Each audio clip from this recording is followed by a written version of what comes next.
Tomorrow we'll be celebrating Festivus, the made-up Seinfeld holiday. But in that, we will be talking about a lot of the waste, ridiculous, crazy things. For example, $600,000 to discuss why there are microaggressions among obese Latinx. What does that even mean? Even Latin American people think Latinx is a stupid term. These are people who can't figure out their gender, Latinx, who are fat, who are having microaggressions against each other. This is the insanity. This is why we can't rest until we cut spending. I'm sitting here trying to diagram the sentence about the microaggressions among obese Latinx and how much of my tax money went there? It's astounding. Welcome to Monday on the Chris Plant Show. It's Mike Opelka in for my regularly scheduled holiday fill-in for my buddy Chris and trying to cover everything. Boy, Rand Paul, he's going to have a new team of Avengers.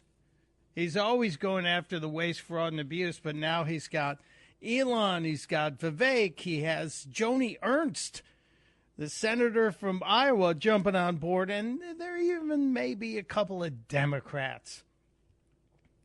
So happy Festivus to you. It's Christmas Eve. Of course, Festivus isn't a real thing. It was just a little bit of comedy from Seinfeld back in the day. But there will be somebody who will get the Festivus pole out of the crawl space and commence to the airing of the grievances. And I do have a lot of problems with some of you people that I will share with you. Most of the people that I have problems with happen to be Democrats or members of the far left side of the mainstream media. Wowie zowie. So many things going on. Yes, we will get to Donald Trump's incredible speech at the Turning Point event this weekend. And Tom Homan knocked it out of the park and Matt Gaetz knocked it out of the park. But it feels like New York City and the feds are trying to turn this killer, who's I don't want to say the names of people who commit crimes for what feels like an attention-grabbing thing. And this Luigi guy, I'm not going to say his last name, Luigi, that the media has turned into some kind of a sex symbol. And now a hero. There are people getting tattoos on their bodies of this guy's face and his eyebrows and putting the deny, defend, depose words on their skin forever and ever and ever. And they're talking about not just the healthcare CEOs, but the bank CEOs. Where does the vigilantism end? Where is the support for law and order? And now he's been flown. Luigi, the suspected shooter, has been flown via helicopter from Pennsylvania to New York. They took him on a helicopter. Did you get a government helicopter ride? I remember watching a lot of movies as a kid, prison movies, cop movies. And when the prisoners are transported from one institution to another, it's not in a helicopter. It's usually on a stinky old bus where they're all handcuffed to the railings on the bus. No, Luigi got a helicopter ride. Luigi probably got a makeover before they paraded him into the courthouse today. And if you've seen it, the pictures, the video is incredible. They're showing this young man surrounded by several members of law enforcement, some of them in uniform, some of them a little more casual. But there was one guy in a full, SWAT combat uniform with a helmet that had a camera on the top of the helmet. Really, what are we doing? You're making this guy into a folk hero. And he is an accused murderer, and based on all the evidence, looks like a pretty bad dude. Did he have mental problems? A pretty good chance of that. You don't assassinate somebody on the street if he is found guilty, unless you have a little bit of a problem between your ears. He has now pled not guilty to state terror and murder charges. He also faces federal murder charges, which carries the death penalty. Will Joe Biden commute that sentence like he did the 37 death row inmate sentences he commuted this morning at 6 o'clock when he apparently got up to go to the bathroom and somebody said, here, sign these commutations? That's not what happened. But does anyone really believe Joe Biden was awake at 6 o'clock this morning? No. No, we don't. We don't believe that. Unless, of course, he did what many men of a certain age do, is get up in the middle of the night a couple of times because they have to go. It happens. Anyway, back to this Luigi guy. Now his attorneys, Luigi's attorneys, are saying that this federal charge and local charge basically amounts to double jeopardy. Are they going to find a way to not have a conviction in the case of someone we may have on video assassinating a father of four and taking him out on the streets of New York? Is that how this is going to fall out? Because the feds and the local law enforcement can't agree on how to handle this? Unreal if it happens that way. Unreal. I know he waived extradition in Pennsylvania to come to New York, and I thought that was because his defense team was likely going to use some sort of insanity defense. We shall see. There was another story about how many letters he was receiving, how many emails he was receiving, and how much money was being sent into his commissary. In case you don't know, in case you've never experienced having to send a family or friend money for their commissary, when you're locked up, you're allowed to have a little account that you can use to purchase snacks and cleaning products. Because, life behind bars is not full of a lot of creature comforts. So you can buy extra cleaning products if you want to try and keep your cell tidy. And people put money in your commissary. And then you might be able to buy some snacks, too. Well, Luigi's commissary is overflowing.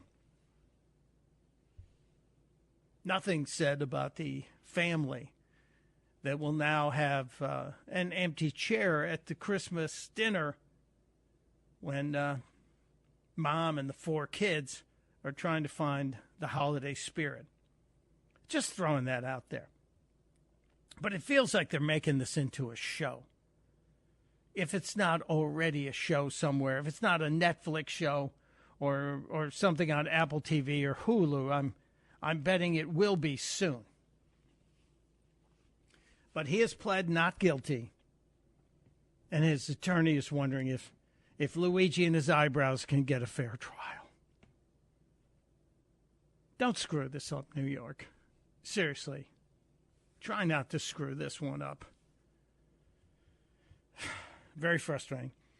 Speaking of frustrating, there were a lot of frustrated Democrats who are making the rounds this week to try and get some final swings in before Joe Biden leaves office. Donald Trump is sworn in 28 days from today.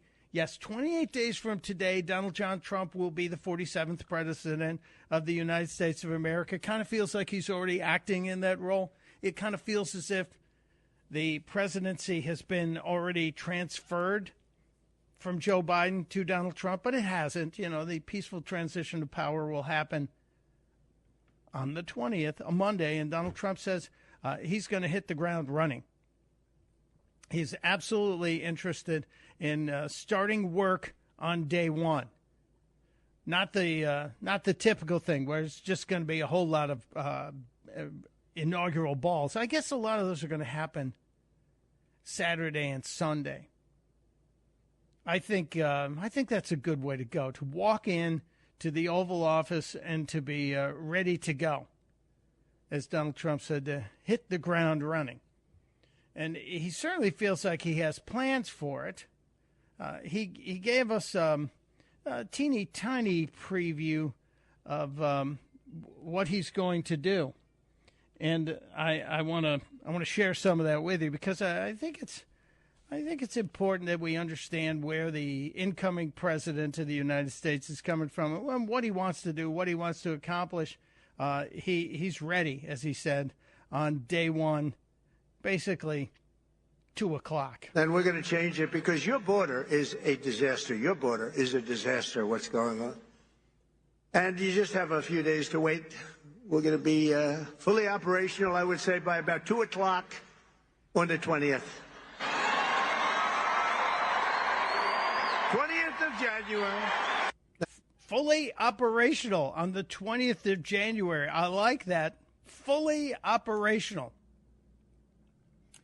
The other thing that didn't get a lot of attention is some of the language the former and future president used, which I think was kind of lifted from the Kamala Harris-Tim Walz campaign intentionally, in case you missed the subtle mention. And in conclusion, on January 20th, the United States will turn the page forever on 4 long, horrible years of failure. Anyone catch that? We'll turn the page. Remember Tim Walz's wife, the teacher, was out in front of crowds saying, say it with me, turn the page. And then she would move her right hand as if she were turning the page in some giant book that was written by monks in the 13th century using quills and ink that they squeezed from octopi. Turn the page. Donald Trump talking about turning the page forever on 4 years of failure. Incompetence, national decline, and we will inaugurate a new era of peace, prosperity, and national greatness. It's going to be national greatness. It will be something very, very special. I like the attitude here, the aspirational end of Donald Trump. Listen, he's coming into office knowing how this works. The last time it was a little bit of a struggle to get things going from the start. Donald Trump has already surpassed what he did in the first term in terms of the pre-swearing in terms of what he did between the election and the inauguration. Trump has already surpassed that in terms of who he has gathered to stand with him and in terms of the organizational setup and what he's planning on doing. And it shows in the response from the rest of the world. Yeah, we'll talk about the Panama Canal thing. We'll talk about Greenland, because apparently developer Donald Trump sees value in Greenland, not just for national security, but maybe for business. And he's still not giving up on Canada as the 51st state. Is it negotiation or is it trolling? What is it? We'll get to it. Donald Trump, a lot of things to say. Plus, I also have some really interesting quotes from Joe Manchin as he now sails off into his next phase. Sat down and had a beer with Manu Raju. Speaking truth. So much to get to. You can join us as well. 888-630-9625. It's Opelka in for Plant on the Chris Plant Show.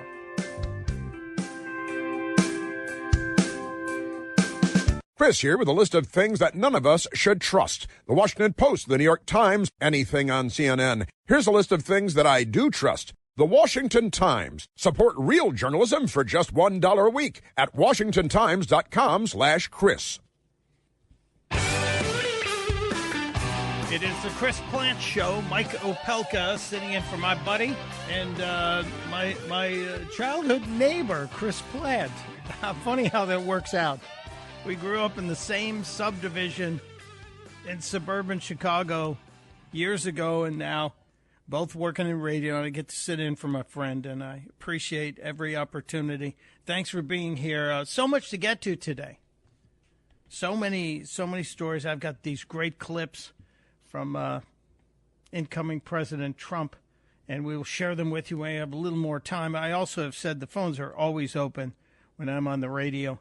888-630-9625. We talked earlier about the Wienermobile and the fact that the Wienermobile is looking for drivers. Rick is in Fayetteville, North Carolina. Rick, hello. Welcome to the Chris Plant Show. Good morning, Michael. I'm a longtime listener of the show, and I enjoy it when you fill in. Me too. I love being here for Chris, but thank you for that. It's very kind of you, Rick. What's up? Yeah, I'm in my mid-70s. When I was a boy, the original Wienermobile came into my hometown, which was San Diego, and I saw it, and they gave out hot dogs. They cooked hot dogs and gave out hot dogs, and I have, and it's in my shaky hands, my original Oscar Mayer Wiener whistle. Oh, that's that I've right. had since I was 10 years old, and if you would like, I will give you a quiet toot of what that thing sounds like. Yeah, give us a little Wiener whistle sample there. Okay. Here goes.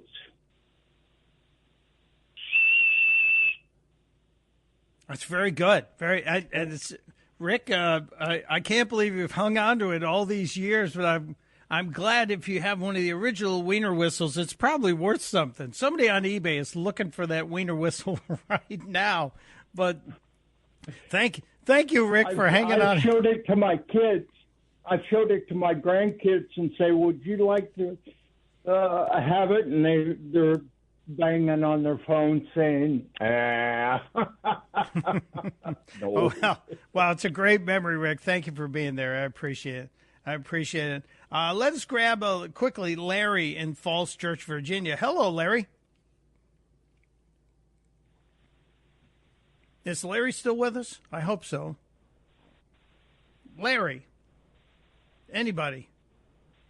Larry, maybe he's there, but he thinks we forgot him. All right, let's grab Mike in Houston, Texas. Mike, I don't have a lot of time, but you've got the floor. Hey, Mike. Hey, you were talking about Luigi McNugget and all those people sending him money on his commissary. Yes, sir. I don't know why they would allow that much money to go on his books, but I can tell you how it works in Texas. If you're in a county jail, you can put just as much money as you want on the person's books, right? And as a matter of fact, they just had a big bust in Houston. They caught these 3 people that were, sneaking drugs and phones into the county jail. Harris County has a really, like every other big city, has a terrible jail system. But this guy had hundreds of thousands of dollars in his commissary, his county commissary. Now, when prisoners get transferred into the Texas Department of Corrections, they have a limit on how much money they can receive from people, and you have to be on an approved list. And they only allow these guys $60 every 90 days. I think that's good. I'm all for that. Hundreds of thousands. That's crazy, Mike, but thank you for sharing. Wow. Wild story. It is the Chris Plant Show. My name is Mike Opelka. Joe Biden's commuting, people, but Donald Trump is laying out his plans. We'll get to that next.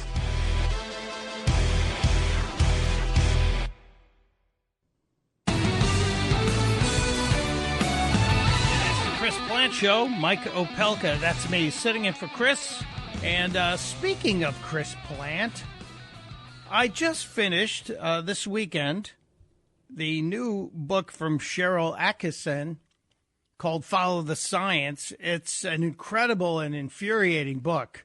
If you're interested in what really happened and what's behind all of the craziness behind COVID, behind the NIH, the CDC, Cheryl Atkinson, just an incredible journalist, put out this book in, I guess, late August, early September. I have a hard copy, but I had a long drive this weekend, so I listened to the book on my phone. And at the very end of the book, Chris gets this really great shout-out from Cheryl, which is very cool. So nice to hear. But if you are a person who likes to appreciate real journalism, this is a great book, either hard copy to read or listen. It's called Follow the Science. Cheryl has a TV show on the weekends, Full Measure, and it airs in different places around the country. But she's doing yeoman duty when it comes to journalism and trying to make sure that the truth gets out there and we're not fed lines of Bravo Sierra all the time. I want to get to the Donald Trump speech at Turning Point, but George in Jacksonville, Florida, has been hanging on. George, welcome to the Chris Plant Show. What's on your mind? After the revolution in 1776, the founding fathers realized that they had to have a document that would govern the country. And so they all got together and contributed to a document called the Articles of Confederation. And it had to be signed unanimously by the colonies. And the last colony to do so was Maryland. And so it took effect in 1881 in March. And if you look at that document, Article number 11 therein, you will find a provision admitting Canada as a colony, as the 14th colony, without further vote of anybody. Only Canada could come in as a colony, no one else. But it's been there, and this document was enforced for 6 years and was later overtaken by the Constitution that we know about. But I just think it's intriguing that Trump could just go back to that provision and say, listen, we've discussed this before. Let's do it again. Well, yeah, I like what you said because it apparently has been superseded by the following after the Articles of Confederation. Yeah, I think we moved on, but that's a fascinating little bit of history. I like that, George. That's pretty cool. And I'm sure Donald Trump, who has been referencing history in a lot of his speeches, he's probably well aware of this. But that's excellent, George. Thank you for that. We will be tracking this.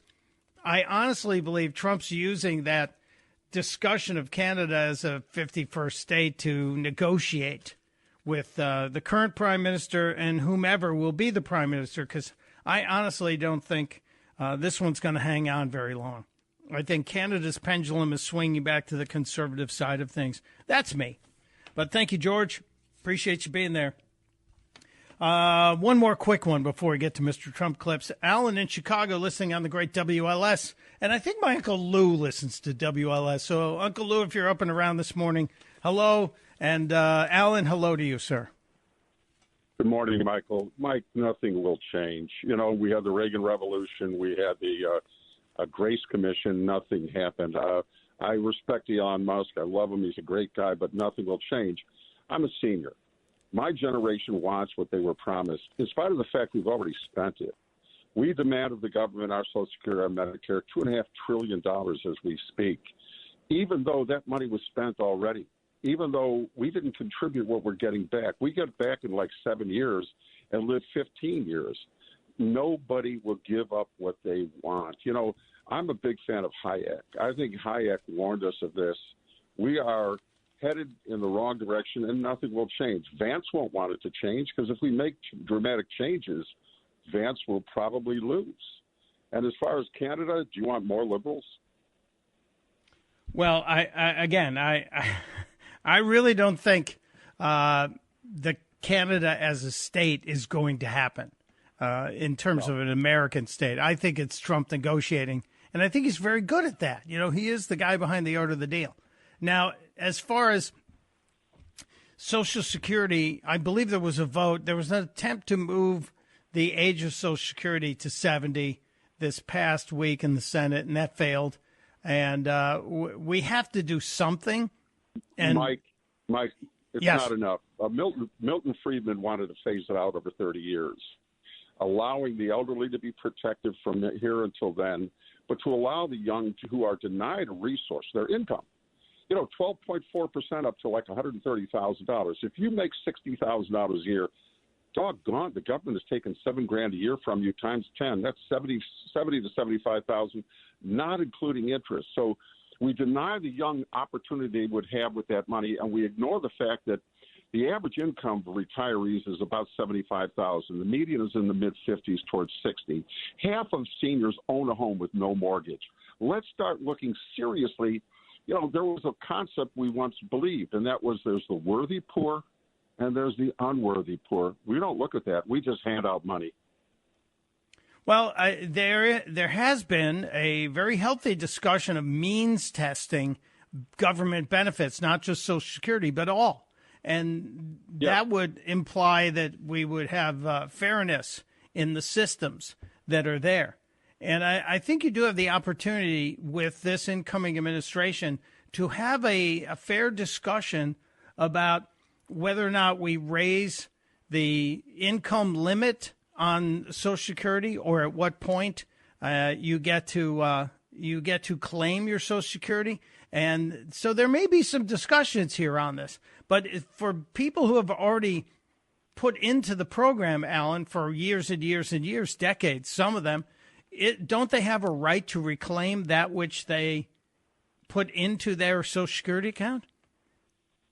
We allowed it to be spent. Reagan got $2.9 trillion with the Speaker of the House at the time. That was spent.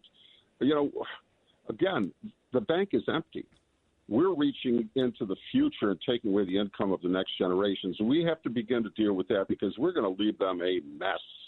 Right now, they talk about the debt. The debt of the United States is $36 trillion, not including state and local. It reaches about 40. Now, the net asset value of this country is still about $140 trillion, which is good. But let's not continue to, the boat is sinking. Let's not drill more holes to get the water out.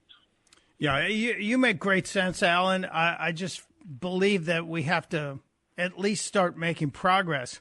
And I think some of that progress begins on January 20th. And I also believe that the effort was made last week to try to prevent the outgoing administration from saddling the Trump administration with even more debt and more obligations, which, they were half successful in my opinion. But that's one of those intellectual discussions. We need a cigar smoke-filled room and some nice scotch to discuss. And we don't have time today on it, Alan. But I'm a big fan of Hayek. Thank you for bringing up Hayek. And Milton Friedman, Uncle Milty, as my brother Greg likes to call him. Always good common sense economics that we need in our discussions. Thank you, Alan. Appreciate you being there. I mentioned Donald Trump was at Turning Point USA this weekend. It was his first really, I guess you could say, rally-sized event since the victory. Donald Trump's been holding forth at Mar-a-Lago with some smaller events, and he's shown up at other places around the country, but he hasn't had that rally feeling. And this one, to me, had the rally feeling. It felt like Donald Trump came out. He walked out like he was walking into a WWE World Wrestling type situation. There were pyrotechnics. There was a giant 47 in lights. There was all the attendant smoke and mirrors that you would see at a great show. And then he took the podium. And I thought he was in charge, large and in charge. And one of the topics that Donald Trump riffed about was the Panama Canal discussion, the talk about taking back the Panama Canal. And Mr. Trump was really, I think he was in his elements on this one. Cut 5, Michael. The Panama Canal is considered a vital national asset for the United States of America due to its critical role, American economy, the whole world economy, and also national security. The Panama Canal. Has anyone ever heard of the Panama Canal? Because we're being ripped off at the Panama Canal like we're being ripped off everywhere else. A secure, he just said take it back. That's a good idea. Where do you come from, sir? He doesn't come from Panama. The discussion went deeper, too. And Donald Trump gave the history of the construction of the Panama Canal, the sacrifice, the human life sacrifices that happened because so many people, Americans, who were working there on the construction died because of mosquito-borne diseases. So he was riffing, but he also has in his head, he's got the facts. So he's doing the weave, as it were. Mr. Trump also talked about getting rid of the wokeness, the woke Bravo Sierra, as it is. And one of the places he's going to begin with getting rid of the wokeness is renaming of our military bases. And as Commander-in-Chief, I will restore the proud and historic names of our great military bases like Fort Bragg. We're going to get them back.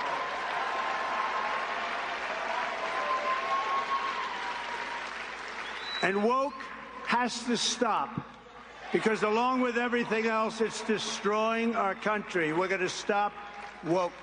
Woke is bullshit.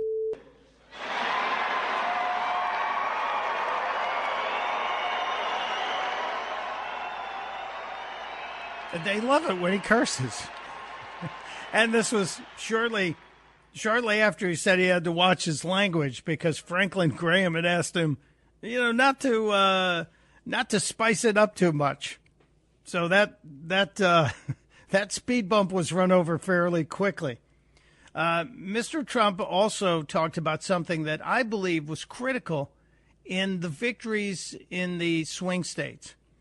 And I think the Trump campaign found the right tone when it came to explaining to people the dangers of the transgender madness in our society, and how kowtowing to this tiny fraction of people who suffer from gender dysphoria, which I believe personally is a mental illness, that we bent the entire country to the whims of these people. And it really was something that the average person was going, this is stupid. We shouldn't be doing this. And Mr. Trump's ad that said, Donald Trump is for, Kamala Harris is for they, them. Donald Trump is for you. I think that line was one of the most powerful ads of his campaign. And Mr. Trump came out and talked about one of the very first things he's going to do with the stroke of his pen is going to end the transgender madness. With the stroke of my pen on day one, we're going to stop the transgender lunacy. And I will sign executive orders to end child sexual mutilation, get transgender out of the military and out of our elementary schools and middle schools and high schools.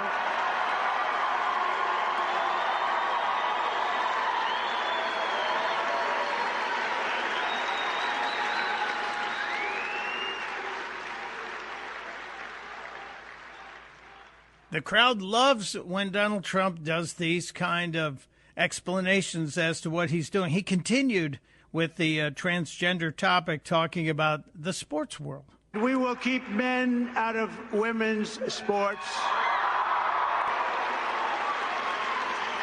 And that will likewise be done on day one. Should I do day one, day two, or day three? How about day one, right? Under the Trump administration, it will be the official policy of the United States government that there are only two genders, male and female. What a concept. Boy, that's got some... Too complicated, does it? No, it's not complicated at all, Mr. President. That concept has head spinning.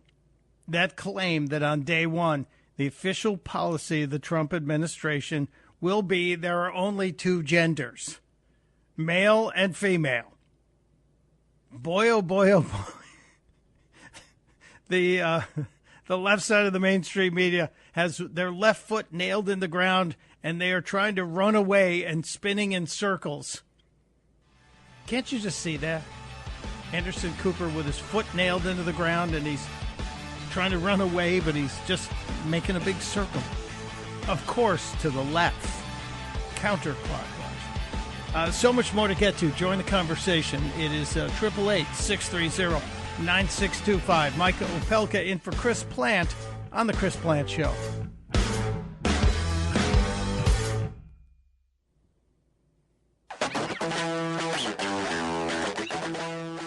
It is The Chris Plant Show.